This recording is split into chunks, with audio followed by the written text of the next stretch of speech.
Hey everyone, it's Daryl from Houseplant Journal, and today I'm going to repot my beloved rabbit's foot fern.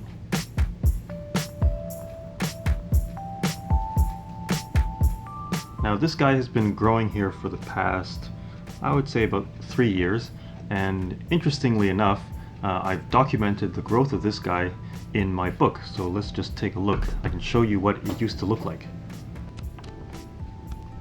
Basically just bought like a small 4-inch pot rabbit's foot fern and then decided to unpot it, and of course when you unpot you always loosen a little bit of the roots. Then I took I think it's like one of these glass coffee mug type things, and just lined it with sphagnum moss and then just put the plant in there and tucked it nicely, but made sure to take the rhizomes and put them on the outside of the glass pot. So then, move this guy beside here. That was what it looked like about a couple months into the growth. Just look at all this growth. It's been going crazy. And the way that it grew this nicely is because I put it right up against my biggest window. And the good thing about the rabbit's foot fern is the watering is not quite like other ferns. The rabbit's foot fern is a bit more drought tolerant. So basically what I did was I was able to stick my finger in here and just check how moist the sphagnum moss is. And once it was mostly dry, then I would just take it to the sink, give it a good soaking. And because sphagnum moss holds its shape together quite well, after I let the water sit in there for a while, I could just tip the whole thing upside down and just let the water drain out. Whoops. Lost a little piece of something. Oh, it was just a leaf. Anyway, so yeah, because of the sphagnum moss, then you don't have to worry about like particles of soil falling out of the pot when you tip it upside down. That's one of the advantages of sphagnum moss, which is why people use it for kokedama and mounting staghorn ferns, because it holds together quite well.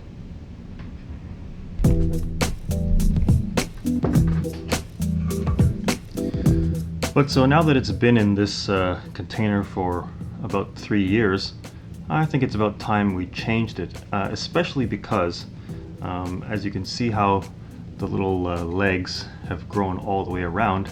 You can even see that inside the pot, some of the rhizomes have basically grown in there with nowhere to go. And it's kind of sad because you can even see some fronds that tried to emerge, but then realizing there was nowhere left to go, they just kind of stopped growing, and it's kind of sad. So I figured now it's probably a good time to take it out of this pot and put it into something bigger. Now whenever I pot rabbit's foot fern, I always try and emphasize the look of the crawling rhizomes. Like here I have a different one. I have this other guy, and he's potted up in this ceramic pot, also purely in sphagnum moss, so that way I can water it the same way, where I just soak it and then pour out the excess. Just look at how this guy has grown around the pot very nicely. I could probably leave it in here for another year before having to change it. Anyway, so again, I always like to emphasize the rhizomes crawling around the structure that they're growing in. So I thought it'd be pretty cool for Halloween to try and plant it into this goalie mask. Now the whole reason why I even have this guy is because one time I was supposed to start playing goalie for my floor hockey team, and I thought it'd be kind of fun to use one of these old school goalie masks, you know, to maybe like an intimidation factor. But unfortunately, when you use one of these masks, your peripheral vision is severely compromised. Like these holes here, you can't really see all that well through the sides, and you know, as a goalie you kind of need to see as best as possible. And so I went back to using a regular mask, and I don't even normally play goalie. I prefer playing out, just trying to help my team out in case our goalie didn't show up sometimes. So anyway, this mask just sat on the shelf collecting dust, so that's why I'm using it as a planter.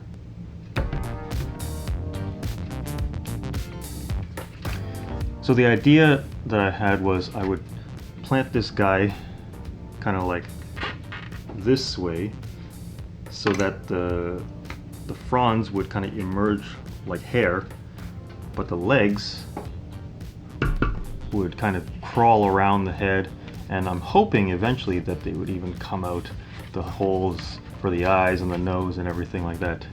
You know, to be nice and creepy, as if this plant wasn't already creepy enough. And in terms of volume, I think there's a bit more volume inside this goalie mask here, so it's gonna give this plant some nice room to grow. Now I'll be right back. I have to reconstitute some more sphagnum moss.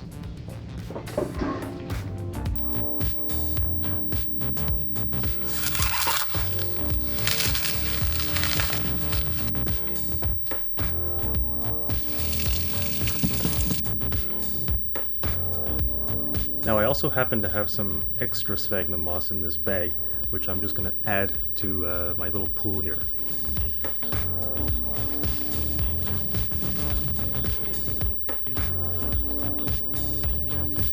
Now you can see the thing that makes sphagnum moss good quality versus poor quality is that they are long strands, so you know, something like this.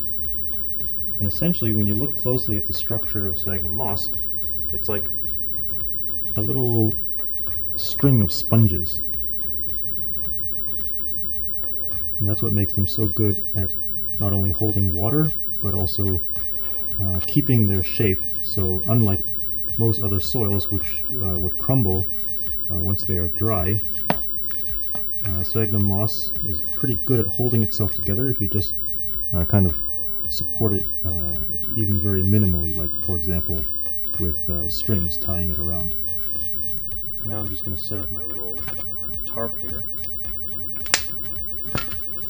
When I visited LA, RT1 Home gave me a little tour of their shop and sent me home with their latest product, which is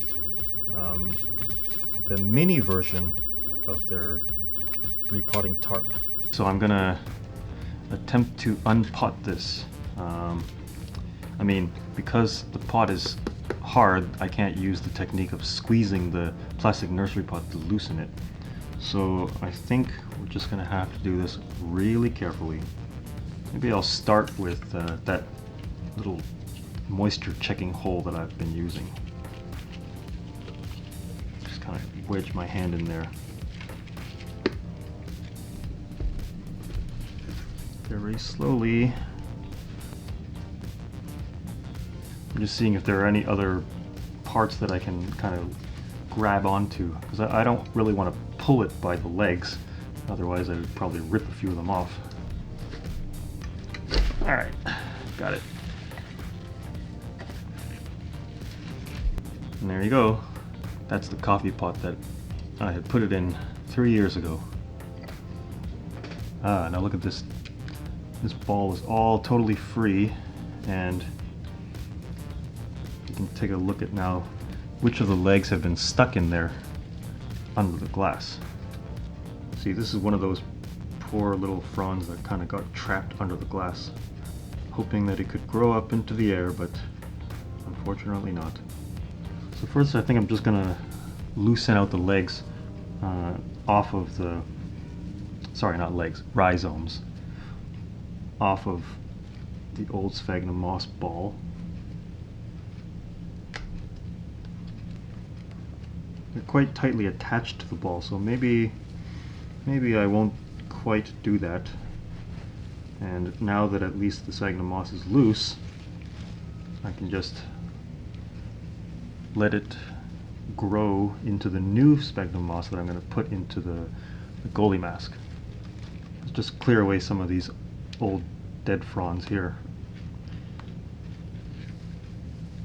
Nice try, guys. Thanks for trying. Okay, so for this goalie mask, I'm probably not going to need these back straps here, so just take them off.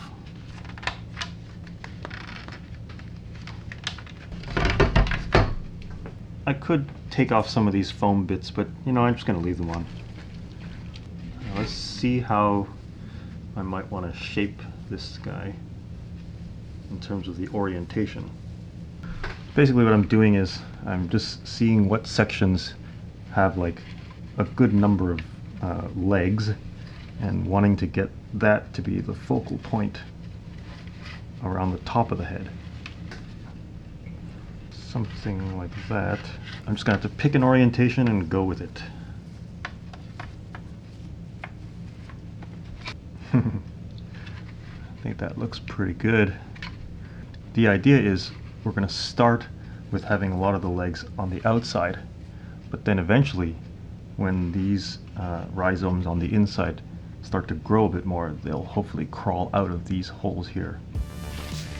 Now, because these holes are quite large in terms of like drainage holes, I'm going to first line the inside of this mask with some landscape fabric, and then once the landscape fabric is in, I'll probably just poke a few holes to make sure that the rhizomes can actually get through it. I use landscape fabric as a way to block drainage holes that will hold the soil in when the plant is first potted, but also let water through at the same time. And you just buy one piece of landscape fabric and it can pretty much last you for several years of repotting. I'm still using the same piece that I bought maybe 5 years ago. And the great thing is, because it's underneath the pot, it doesn't really matter what shape you cut it.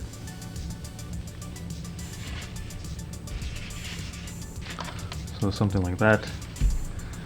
So once it's roughly in place, then I'm just gonna cut a bunch of slits into the fabric so that once the rhizomes are ready, they'll have, you know, places to exit. Now I know I'm just kind of cutting it at random. I probably could try and line it up with the eye holes and the other air holes in the mask, but now this is easier.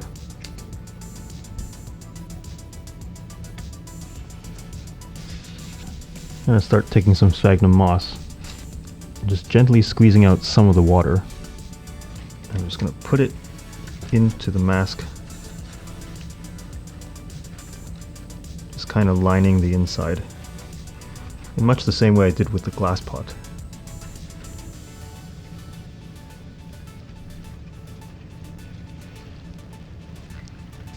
See, I'm just kind of making like a bed in here with sphagnum moss. Okay, so here we go. The major part of the operation.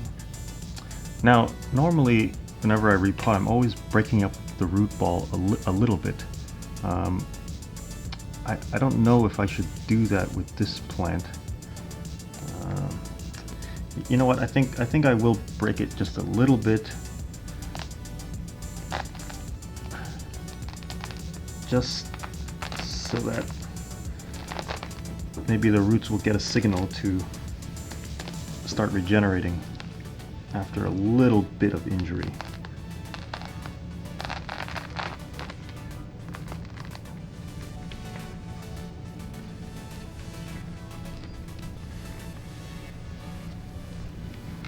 I mean, right now these guys are still short, but of course when you give the plant nice bright indirect light, which means putting it where it has the widest possible view of the sky, and you water it accordingly.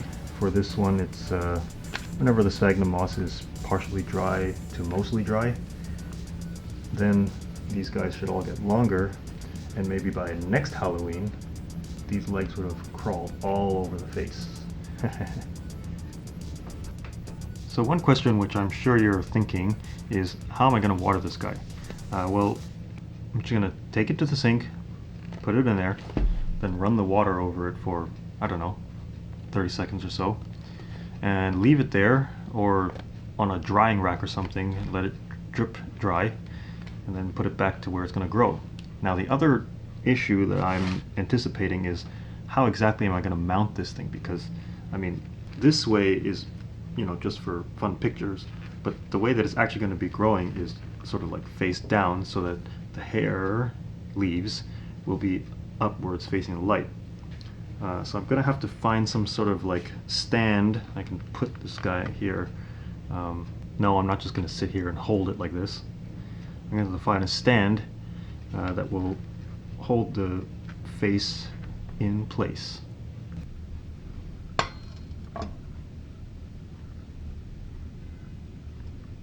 So there you have it. My rabbit's foot fern crawling over a goalie mask.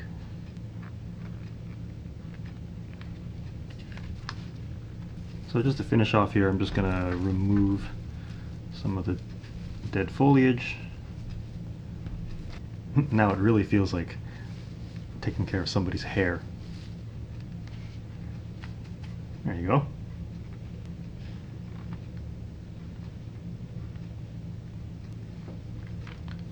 So I'm really liking how this section looks right now.